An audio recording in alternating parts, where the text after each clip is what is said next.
सन 1855 की बात है। सर्दी के दिनों में लखनऊ में एक अजीब कोहराम मच गया। जिधर दृष्टि जाती लोगों के झुंड एक ही विषय पर बहस करते दिखाई देते।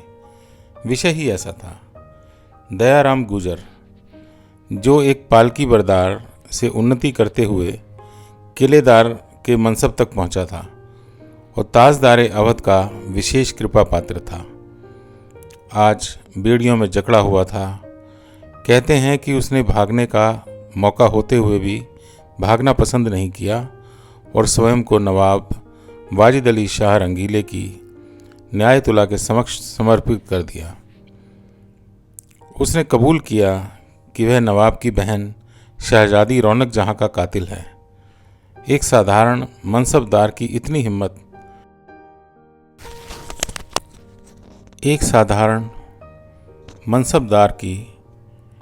हिम्मत, कि उस रुखे महताब को बुझा दे जिसके सौंदर्य की चर्चा दूर दूर तक थी, जिसकी कदमबोसी के लिए न केवल शाही खानदान के नवयुवक तत्पर रहते थे बल्कि बड़े बड़े दीनों ईमान वाले मुल्ला उसकी एक झलक के लिए काफिर बनने को भी गौरव अनुभव करते थे। शहजादी रौनक जहां केवल अद्वितीय लावण्य की ही प्रतिमूर्ति नहीं थी, उसमें विलक्षण बुद्धि, वाक् चातुर्य और कवित्वपूर्ण हृदय भी पाया था। बादशाह बेगम की तो वह आंखों का तारा थी। उसकी शिक्षा दीक्षा भी शहजादियों के अनुरूप ही हुई थी। गायन वादन में भी वह प्रवीण थी। रूप, गुण और विद्वता का ऐसा मिश्रण कदाचित ही कभी देखा गया था। बहुत से युवकों ने नवाब से प्रार्थना की थी कि उन्हें शहजादी का जीवन साथी बनने का सौभाग्य प्रदान हो, पर ना जाने क्यों नवाब के मन कोई नवयुवक चढ़ता ही नहीं था। बादशाह बेगम को अपने पुत्र की रंगरलियां कभी ना सुहाती थी। वह चाहती थी कि वह सही अर्थ में शासन करे और अवध का योग्य शासक बने, पर नवाब के खुशामदी मौका ही ना देते कि नवाब माँ से मिल पाए। बादशाह बेगम मन महसूस कर रह जाती। जब रौनक जहां ने 16 की दहली पर पैर रखा तो पतंगों की संख्या और भी बढ़ने लगी और बादशाह बेगम को शाही अस्मत बचाने के लिए यह आवश्यक प्रतीत हुआ कि लड़की को लेकर पुत्र से दूर रहें। पहले उन्होंने चेष्टाएं की कि वाजिद अली शाह अपने विलासी वर्ग को लगाम लगाए, पर जिस पर खुद लगाम ना हो वह दूसरों पर नियंत्रण की सोच भी कैसे सकता है। अतः तय किया गया कि 76 मंजिल की दूसरी ओर गोमती के किनारे रौनक जहां का महल बने, जिसकी फसीलें किले जैसी हों और गोमती खंदक का काम थी। शाहे अवध की इच्छा ही नियम थी। नक्शा नवीस तलब किए गए जिन्होंने शहजादी के हर आराम का ख्याल रखते हुए महलों के नक्शे बना डाले। 14वीं के चांद सी सौंदर्य मूर्ति के रहने का स्थान भी तो वैसा ही होना चाहिए था। 6 महीने के अथक प्रयास के उपरांत रौनक जहां का महल बना, जिसका नाम जीनत महल रखा गया। महल क्या था? स्वर्ग का टुकड़ा था, जिसमें एक उद्यान था जिसके नंदन वन भी शर्मा जाएं। जगह जगह कुंज बने थे। इश्क पेचा व अंगूर की बेलें दुर्लभ वृक्षों का सहारा लिए आकाश को चूमने को ललक रही थीं। बादशाह बेगम ने पर्दे का सख्त प्रबंध किया था। महल का एक भाग शाही अंगरक्षकों के लिए सुरक्षित था, दूसरा भाग नौकरों और खवासों से भरा था। अंगरक्षकों का सरदार था दयाराम गुजर, जिसकी वीरता से सब परिचित थे। शाही सेवा में उसके केवल 4 वर्ष ही व्यतीत हुए थे, जिसमें विशेष उल्लेखनीय बात थी नवाब वाजिद अली शाह की 2 बार जान बचाना और 1 बार खजाने को लूटने से बचाना। इस उपलक्ष्य में उसे शहजादी मनसब व बाद में किलेदारी का पद प्राप्त हुआ। इसके अतिरिक्त नवाब को जान बचाने वाले को उनके हुजूर में जाने की आज्ञा थी। शहजादी के आराम और किले सदृश महल की देखभाल के लिए दयाराम से विश्वस्त और कौन हो सकता था। नवाब उसे आजमा चुके थे, अतः उस पर यह दायित्व छोड़कर वह निश्चित हो गए। दयाराम अपने कर्तव्य का पालन बड़ी लगन से करता। महल के पर्दे, कालीन, मेजपोश, गलीचे और झाड़ फानूस हर तीसरे दिन बदले जाते, जिन्हें दयाराम अपनी देख रेख में बदलवाता।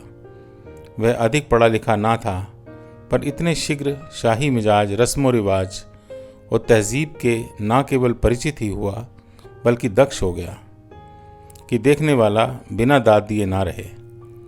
यही नहीं, दरबार में रहते रहते वह शेर व शायरी में भी दिलचस्पी लेने लगा था। कुछ लोग कहा करते कि उसका नौजवान दिल प्रेम की चोट खाए हुए हैं, जिसने उसके दिमाग की कुंजियां खोल दी हैं। खैर, दयाराम के काम में कभी किसी ने गलती पकड़ी हो, ऐसा कभी नहीं सुना गया। एक आश्चर्य सबको और था कि वह बहादुर 6 फुट का गबरू जवान, जिसकी बोटी बोटी शबाब में फड़कती थी और अंग अंग में सफ़ेदी और लाली का मिश्रण था, जब कभी स्त्रियों के सामने आता तो नज़रें झुकी होती और चेहरे पर बाल सुलभ मासूमी झलकती।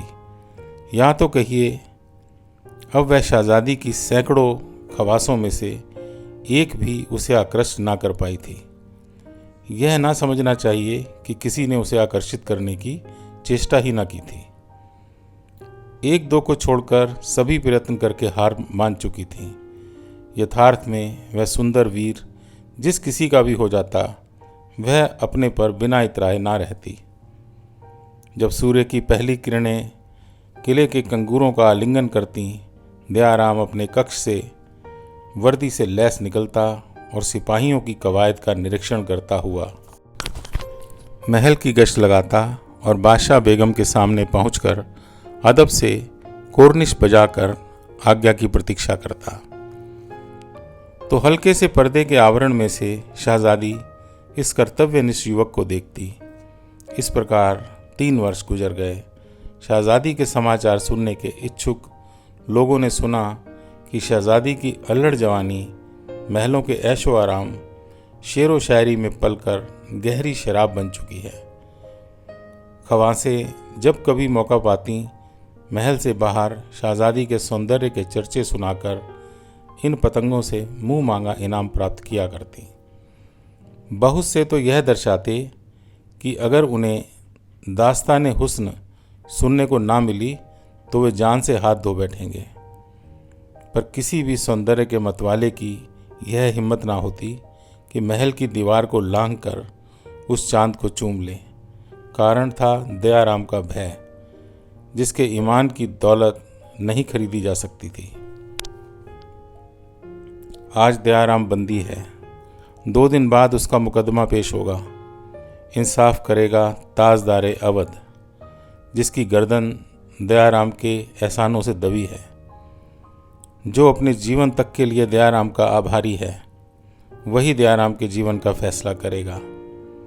अजीब होगा यह मुकदमा भी, जिसमें हजारों स्त्रियों की अस्मत उतारने वाला नवाब दयाराम गुजर पर अस्मत रेजी का अपराध लगाएगा। फैसला प्राय सभी को विदित था, फिर भी न्याय का नाटक तो होना ही था। नवाब ने तमाम शहर लखनऊ में गम मनाने का हुक्म जारी कर दिया था। खुद भी 7 रोज तक सुरा और सुंदरी से दूर रहने की शपथ ले चुका था। अजीब उदासी और बेचैनी वातावरण में व्याप्त थी। वह लखनऊ, जो सुख, समृद्धि और विलासिता का केंद्र था, शोक में डूबा था। लोग काले कपड़े पहने दिखते थे और उदास नजर आते थे। पता नहीं उन्हें ऐशो आराम में खलल पड़ने का अधिक शौक था या शहजादी की मौत का। निश्चित दिन आ पहुंचा। कैसर बाग के ठीक बीच में बनी श्वेत बारहदरी में दरबार लगना था, जिसमें दयाराम का मुकदमा पेश होना था। समय से बहुत पहले ही लोगों के दल कैसर बाग की ओर चल पड़े। जिसमें अमीर गरीब बूढ़े जवान सभी थे। अपनी बेहतरीन पोशाकें पहने, मुंह में गिलोरियां दबाए, इत्रे हिना की खुशबू बिखेरते हुए ये रंगीन लखनवी शान के शोक मना रहे थे।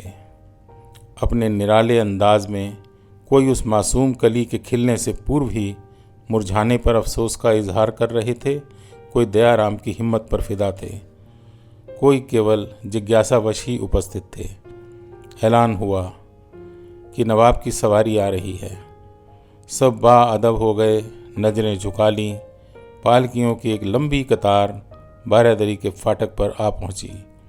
बहन के गम से निढाल और सुरा सेवन से वंचित दुखी नवाब उतरकर बारादरी में पहुंचे।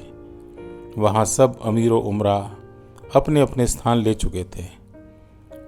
नवाब ने मसनद पर बैठ एक उड़ती हुई नज़र हाजरीन पर डाली, जो गम की तस्वीर बने हुए थे।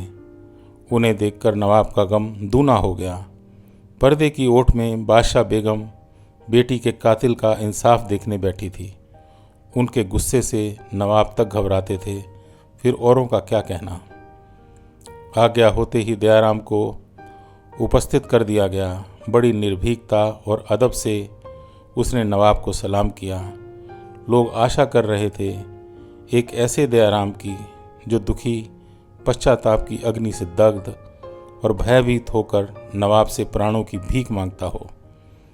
नवाब को भी ऐसी उम्मीद ना थी। यदि वह उसे त्रस्त देखते तो संभव था उसके हृदय में सहानुभूति उपजती और वह उसे क्षमा कर देते। जब से सारी बातें उनके कानों में पड़ी थी, नवाब विचार मग्न हो गए थे। वह सोच रहे थे कि जो अपराध वह नित्य करते हैं वही तो उस कैदी ने भी किया है। भले ही उसे आज दंड दे दें, पर उसी कसौटी पर वह भी कितने बड़े अपराधी ठहरते हैं, इसे खूब समझते थे।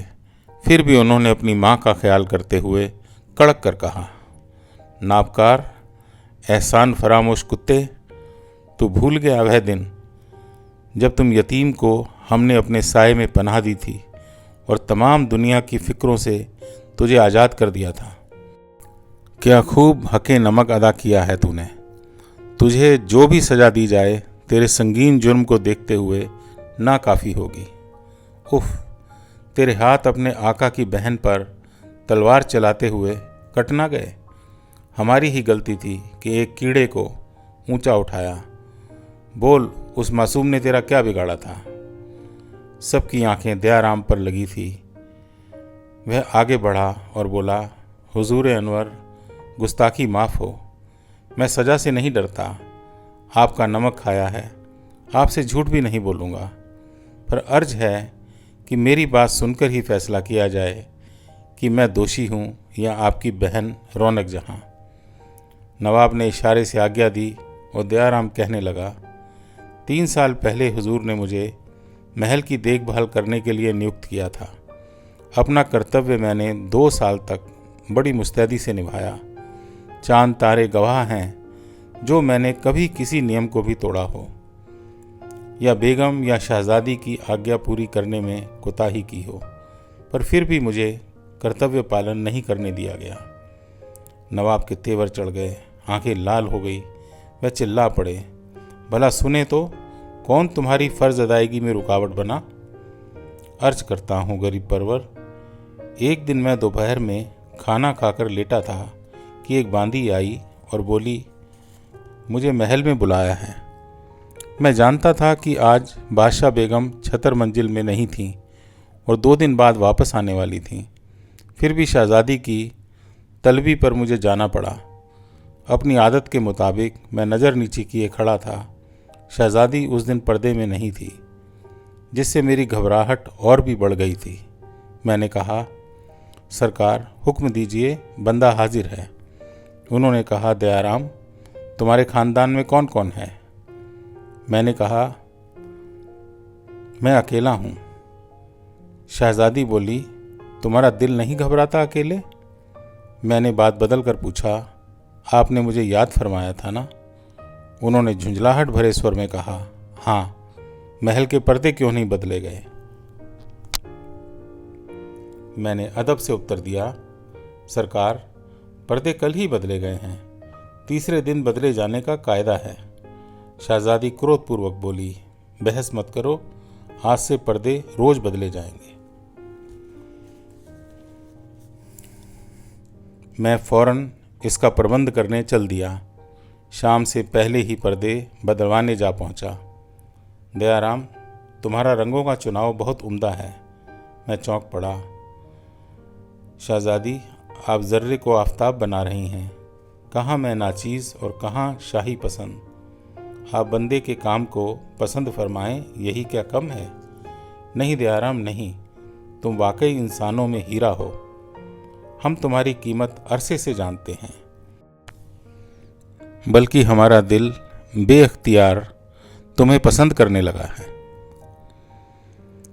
हम कब से चाहते हैं कि हर वक्त तुम्हारे साथ रहें और तुम्हें देखते रहें, पर तुम ईद के चांद की तरह सिर्फ सुबह को झलक दिखाकर गायब हो जाते हो। हमारी आंखें तुम्हारी मुंतज़िर रहती हैं और फिर हम दूसरे दिन का इंतज़ार करते हैं कि कब वह मुबारक घड़ी आए, कब तुम्हारी सूरत देखें। यह कहकर शहजादी ने अपना सिर मेरे कंधे पर रख दिया और मैंने उनकी आंखों में मोती देखे। जहाँ पनाह मेरे दिल की किश्ती डगमगा रही थी।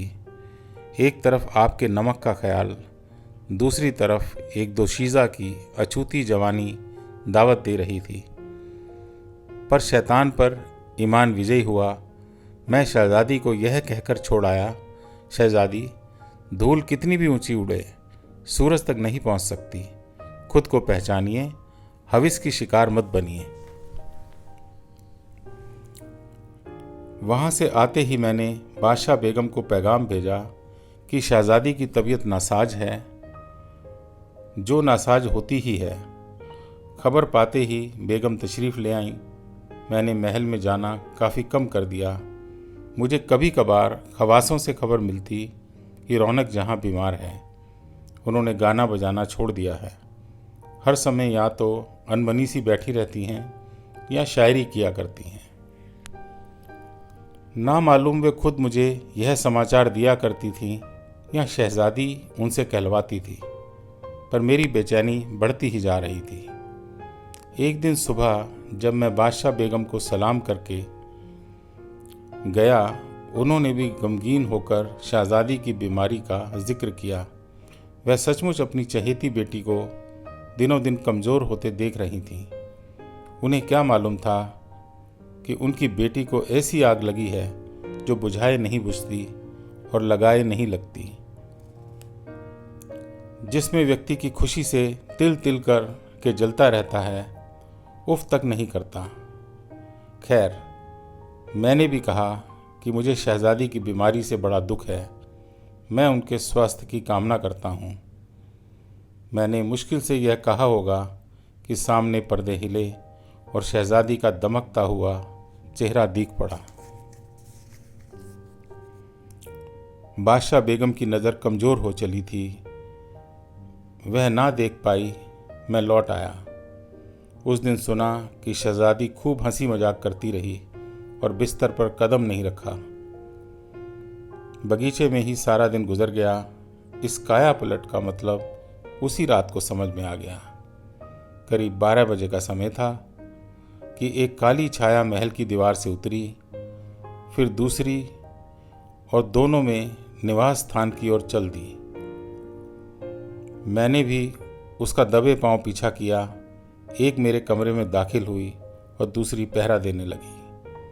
मैं दूसरी तरफ से अपने मकान में उतर गया और इससे पहले कि पहली छाया बाहर आ पाती, मैंने उसे यह कहकर पकड़ लिया कि किलेदार के ही मकान में चोरी की हिम्मत, अभी मजा चखाता हूँ।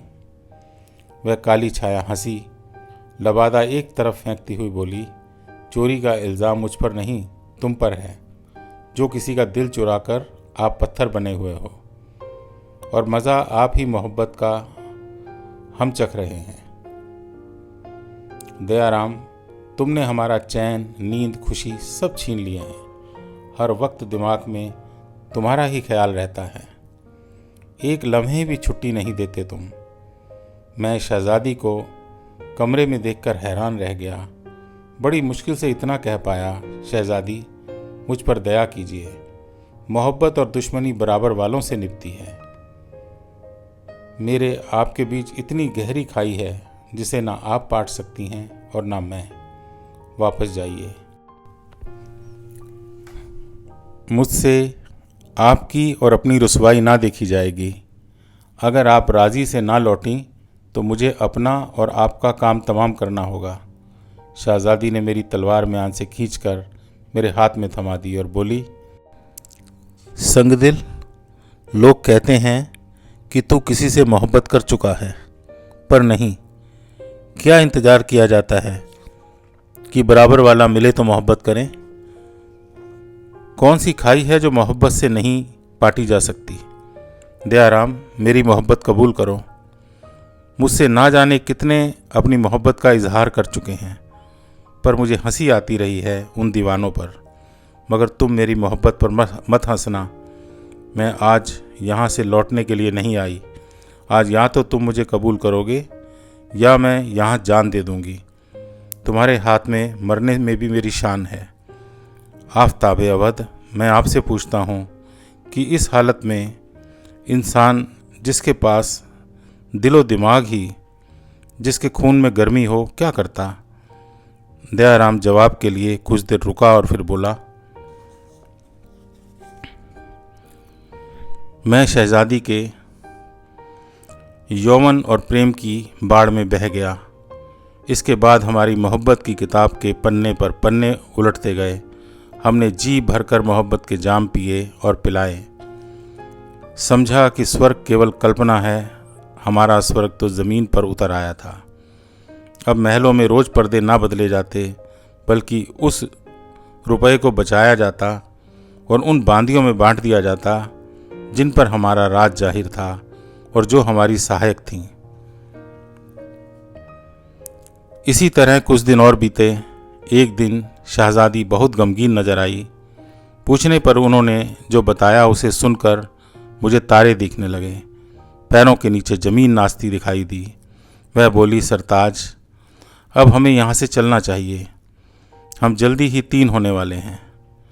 वह कुछ और कहती, पर मेरा घबराहट देखकर हंस दी। बोली, बस घबरा गए? औरत जब प्यार करती है तो सब कुछ कर देती है। मैंने काफ़ी हीरे जवाहरात बांध लिए हैं। 2 घोड़ों का भी इंतजाम कर लिया है। बस तुम राजी हो जाओ। मेरे मालिक, मेरे कदम इतने आगे बढ़ चुके थे कि अब पीछे हटना नामुमकिन था। मुझे हाँ कहनी पड़ी। उसी रात को हम दोनों महल से बाहर हो गए। एक घोड़ा और एक घोड़ी को अस्तबल से, जो सबसे अच्छे थे, हमारे सामने थे। उन पर सवार होकर अगर हमें भागना पड़ जाए तो लखनऊ के कोई भी घोड़े हमें पकड़ नहीं सकते थे। यह मैं जानता था। मैंने शहजादी से जल्दी सवार होने को कहा। उन्होंने मधुर मुस्कान के साथ कहा, मैं घोड़ी पर चलूँगी, तुम घोड़ा ले लो। आज शह सवारी की भी परख कर लेते हैं। यह कहकर वह घोड़ी पर जा बैठी।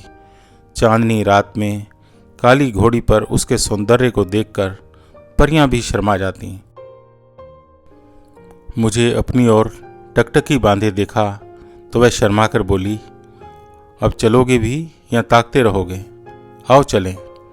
हम चल दिए। एक बगीचे से गुजर रहे थे। मेरा घोड़ा कुछ आगे था। जब जरा आगे बढ़कर बगल में देखा तो शहजादी को ना पाया। हल्की से आवाज़ दी। उत्तर मिला, आती हूँ। यह मत समझो कि मैं तुम्हें अब छोड़ दूँगी। इस घोड़ी में जरा सा ऐब है। यह शुरू में कुछ ठिठकती है, फिर हवा सी दौड़ती है। यह ऐब इसकी माँ में भी था। मैं अभी करीब आती हूँ। जल्दी ही उनकी घोड़ी पास आती दिखी, पर शहजादी की बात ने मेरे दिमाग में बिजलियां दौड़ा दी थी। मैं सोच रहा था, रौनक जहाँ गर्भवती है, कुछ दिन में वह भी माँ बनेगी। कहीं उनके लड़की हुई तो उसमें भी अपनी माँ के गुण आएंगे, जैसे इस घोड़ी में। फिर किसी दिन वह भी मेरी इज्जत ऐसे ही ख़त्म करके भाग जाएगी जैसे रौनक जहां ने आपकी इज्जत ख़त्म की है। अब शहजादी बिल्कुल मेरे बराबर थी। मैंने जल्दी ही फैसला कर लिया। उसने कहा, रौनक, उस चांद को देखो जो तुम्हारे सौंदर्य से शर्माकर बादलों की ओट ले रहा है। रौनक की हंसी मधुर घंटियों की तरह वातावरण में गूंज गई। जैसे ही रौनक ने ऊपर देखा, मैंने उनका सिर तलवार से एक भरपूर वार से उड़ा दिया। उनका हंसता हुआ सिर दूर जा गिरा और मैं उनकी लाश लेकर वापस किले में चला आया। अब मैं आपके सामने हाजिर हूं एक जीती जागती लाश के रूप में। मुझे सख्त से सख्त सजा दीजिए ताजदारे अवध। यह कहकर वही दयाराम जो अपनी प्रेमिका की हत्या करते समय भी विचलित नहीं हुआ था, फफक कर रोने लगा। सभा स्तब्ध थी। आंसुओं के सैलाब में सब बह रहे थे। नवाब की हिचकियां बंधी थी। बादशाह बेगम बेहोश पड़ी थी। थोड़ी देर में वज़ीर आज़म होश में आए और उन्होंने नवाब के कान में झुककर कुछ कहा, जिसे सुनकर नवाब ने खुद को संभाला और संयत स्वर में कहा, हाजरीन, मुजरिम का बयान आप सब ने सुना। हमारा ख्याल है कि मुजरिम को पूरी तौर से गुनहगार नहीं ठहराया जा सकता। उसकी खिदमत को देखते हुए हम उसे मौत की सज़ा नहीं दे रहे हैं। उसे हुक्म दिया जाता है कि 2 दिन के अंदर लखनऊ छोड़कर जहां उसका मिजाज चाहे चला जाए। शाही खजाने से ज़िंदगी बसर करने के लिए वह 10,000 रुपये पा सकता है। उसके लिए यही सज़ा काफ़ी है कि वह जिंदा रहे, पश्चाताप की आग में जले, खून के आंसू रोए। सभा बर्खास्त हो गई। दयाराम ने चीख चीख कर मौत मांगी, पर उसे मिली जिंदगी।